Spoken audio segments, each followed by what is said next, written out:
दोनों चंद्र बदन उजियारी पर घूमे बिटिया कुंवारी।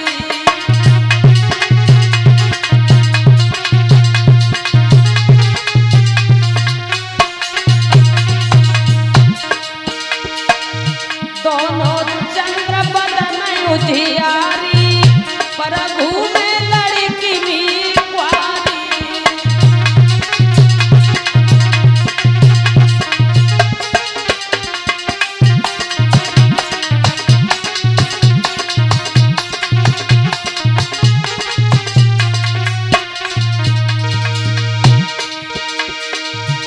बड़ा सुंदर बदन है सुनहरा, इतनी खूबसूरत है महाराज वो राजकुमारी।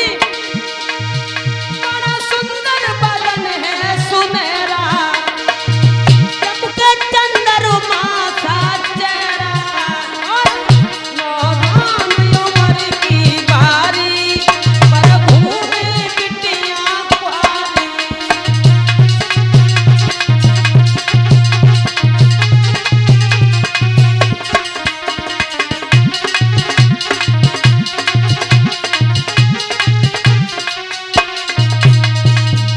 जवाब दिया, बड़ी ही सुंदर राजकुमारी है। कंस ने देर नहीं की, अश्व पर सवार हुए, घोड़े पर सवार होकर के धीरे धीरे धीरे धीरे मगध देश की सीध लगाई। पहुंच गए मगध देश में महाराज जरासंध के दरबार में। और जरासंध के दरबार में जब पहुंचे हैं तो कहा है, हे जरासंध जी आप हमें जानते हो पहचानते हो? जरासंध जी कहने लगे, हाँ साहब जानता हूं, आप मथुरा के महाराज कंस हैं। महाराज कंस नहीं, भगवान कहिए भगवान। अच्छा क्यों जरासंध? कहिए महाराज हमने तो ये सुना है कि तुम्हारे घर में दो राजकुमारियां बड़ी सुंदर हैं। बोले बिल्कुल ठीक सुना है। बिल्कुल ठीक नहीं सुना तो ऐसा करो, उन दोनों राजकुमारियों का विवाह हमसे कर दो, हमसे। जरासंध कहने लगे, कंसराज भगवान हो गए तुम मथुरा के, मगध के नहीं, समझ गए? मेरी लड़की जहां मेरी मर्जी होगी, मेरा मन होगा, मैं वहां विवाह करेंगे। तुम्हारी क्या यहाँ जबरदस्ती चलेगी?